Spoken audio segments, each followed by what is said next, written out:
हिंदुत्व पे हमला करने जैसा है ये, ब्रह्मा विष्णु महेश को नहीं मानूंगा। वो तो इस्लाम पे भी हमला है। 22 प्रतिज्ञाओं में जो आप सुनेंगे तो इस्लाम पर भी हमला, तो मुसलमान तो सड़क पर नहीं आया।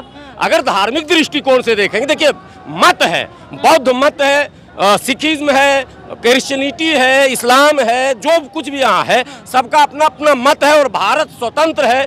भारत का संविधान सबको अपने अपने स्तर से चुनने का अधिकार देता। हमारी इच्छा है, मैं ब्रह्मा विष्णु महेश को नहीं मानता, तुम आप हमसे जबरन मनवाएंगे क्या?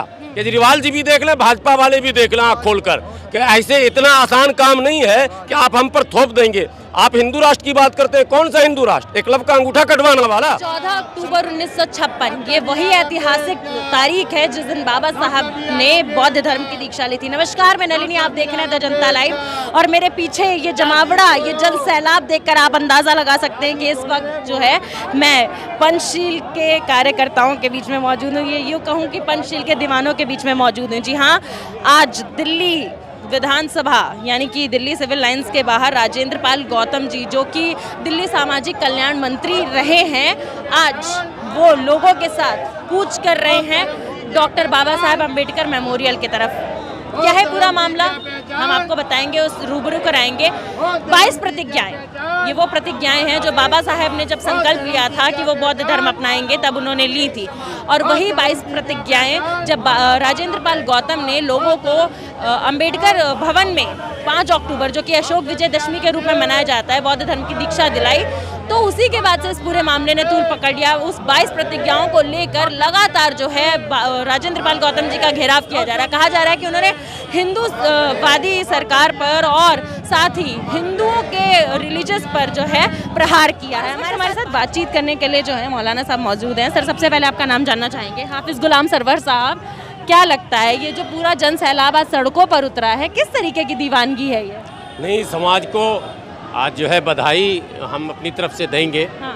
और एक संदेश तो कम से कम मौजूदा उस सरकार को, जिस सरकार ने भारतीय जनता पार्टी के और संघ के दबाव में समाज के एक कर्मठ मंत्री, समाज कल्याण मंत्री राजेंद्र पाल गौतम से जबरन इस्तीफा लिया है। दो बातें सामने अभी समाज के आनी चाहिए। एक ये कि मैं आदर के साथ अपने मंत्री जी से विनती करूंगा, राजेंद्र पाल गौतम जी से, कि इस भीड़ को वो देखें और उनका हौसला बढ़ना चाहिए। उनको समाज के सामने आकर ये सच बोल देना चाहिए कि केजरीवाल ने उनसे आखिर कहा क्या है। अगर बाबा साहब की 22 प्रतिज्ञा को दोहराना अपराध है केजरीवाल की नज़र में, तो फिर केजरीवाल को बाबा साहब के अनुयायियों का वोट लेने का कहीं से कोई अधिकार नहीं है। ऐसे किसी भी दल को जो बाबा साहब की नीतियों, बाबा साहब की प्रतिज्ञाओं का विरोध करता हो या उसके लिए वो कष्टदायी बन जाता हो, मैं समझता हूँ ऐसे दल में इस समाज के किसी भी व्यक्ति को न तो वोट देना है और न उसके दल में रहना है। ये तय आज होना चाहिए। राजेंद्र पाल गौतम जी को जो है इस्तीफा देना पड़ा और इस्तीफा दे भी चुके हैं, काफी दिन हो गए, अभी तक अरविंद केजरीवाल की तरफ से कोई बयान नहीं आया। आप देखिए कि एक ऐसा व्यक्ति जिस पर गुजरात में पहले से ऑलरेडी मुकदमा है, विवादित व्यक्ति इनकी पार्टी में जुड़ता है, गोपाल इटालिया या बिटालिया क्या नाम है, उसको लेकर लगातार आम आदमी पार्टी 15 दिनों से प्रेस कॉन्फ्रेंस कर रही है। न वो विधायक है, न वो किसी समाज का प्रतिनिधित्व करता है। जिस पटेल समाज की बात कल कर रहे थे संजय सिंह कैमरे के सामने, उस पटेल समाज का नेता तो पहले ही किसी और दल में जा चुका है और उस पटेल समाज का नेता तो भाजपा में भी है, मुख्यमंत्री रह चुके केशु भाई पटेल। केजरीवाल जी इतना बच क्यों रहे हैं? नहीं, ये मुसलमानों में अमानतुल्लाह की गिरफ्तारी हुई, 3-4 बार अमानतुल्लाह के साथ दुर्व्यवहार हुआ, कभी केजरीवाल ने प्रेस कॉन्फ्रेंस नहीं किया, संजय सिंह ने नहीं किया, मनीष सिसोदिया ने नहीं किया। जब SC, ST, OBC और माइनॉरिटी के लीडरों के साथ, अभी इसी भीड़ में एक और पूर्व मंत्री हैं, आपने अभी देखा भी होगा, वो भी मंत्री थे, छोटे से एक कंट्रोवर्शियल मामले में उनसे भी इस्तीफा लिया गया और कहीं का नहीं छोड़ा गया संदीप वाल्मीकि को। राजनीति करने के लायक भी आम आदमी पार्टी की तरफ से नहीं छोड़ा गया। मैं पूछना चाहता हूं केजरीवाल जी, अरबों खरबों के घोटाले में आपके मंत्री जेल में हैं और उनके बचाव में सारे तर्क और तथ्य आप रख रहे हैं, उनके बचाव में प्रेस कॉन्फ्रेंस कर रहे हैं, धरना प्रदर्शन कर रहे हैं, आंदोलन कर रहे हैं। क्या कारण है कि संदीप वाल्मीकि के समर्थन में एक शब्द नहीं?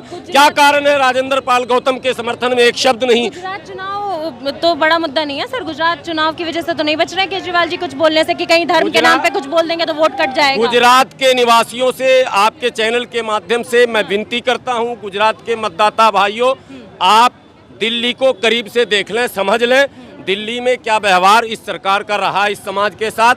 उस रिकॉर्ड को देखने के बाद ही मतदान करेंगे आप। मैं ये तो नहीं कह सकता हूं कि अमुक दल को करें, लेकिन ऐसे किसी भी दल को जो मनुवादी व्यवस्था पर अपनी पूर्ण आस्था रखता हो उसका बहिष्कार करना ही पड़ेगा। मनुवाद की बात की है, 22 प्रतिज्ञाओं ने जो है तूल पकड़ लिया है। 22 प्रतिज्ञाओं को लेकर जो लगातार है प्रहार किया जा रहा है राजेंद्र पाल गौतम जी पे, क्या खामियां? मैं आपके चैनल के माध्यम से दिल्ली के मुख्यमंत्री केजरीवाल जी से कहता हूं, वो कैमरे के सामने आए और चैलेंज कह करके कहता हूं 2 से 3 दिन में वो जवाब दें कि क्या बाबा साहब की 22 प्रतिज्ञाओं को दोहराना अपराध है। वो एक बार आकर बता दे कैमरे के सामने, और अपराध अगर नहीं है तो किस कारण से आपने राजेंद्र पाल गौतम से इस्तीफा लिया। 22 प्रतिज्ञाओं को दोहराने के अलावा राजेंद्र पाल गौतम जी ने और कौन सा ऐसा अपराध किया, ये बताइए हमको। तो मैं पूछना चाहता हूँ 1956 में बाबा साहब ने हिंदुत्व पे हमला करने जैसा है ये, ब्रह्मा विष्णु महेश को नहीं मानूंगा, वो तो इस्लाम पे भी हमला है। 22 प्रतिज्ञाओं में जो आप सुनेंगे तो इस्लाम पर भी हमला, तो मुसलमान तो सड़क पर नहीं आया। अगर धार्मिक दृष्टिकोण से देखेंगे, देखिए मत है, बौद्ध मत है, सिखिज्म है, क्रिश्चियनिटी है, इस्लाम है, जो कुछ भी यहाँ है सबका अपना अपना मत है और भारत स्वतंत्र है। भारत का संविधान सबको अपने अपने स्तर से चुनने का अधिकार देता। हमारी इच्छा है, मैं ब्रह्मा विष्णु महेश को नहीं मानता, तुम आप हमसे जबरन मनवाएंगे क्या? ये तो हमारी इच्छा पर निर्भर करता है ना। हम इस्लाम को माने, हम मंदिर जाएं, मस्जिद जाएं, गुरुद्वारे जाएं, या हम क्या कहते हैं चर्च जाएं, या हम बौद्ध विहार जाएं, आप हमको बताएंगे कि तुम्हें ये मानना है, तुम्हें ये नहीं मानना है। मतलब ये है कि फिर संविधान कहाँ रह गया, फिर तो जबर हो गया। तो इसलिए ये बहुत अच्छा है कि समाज जागरूक है।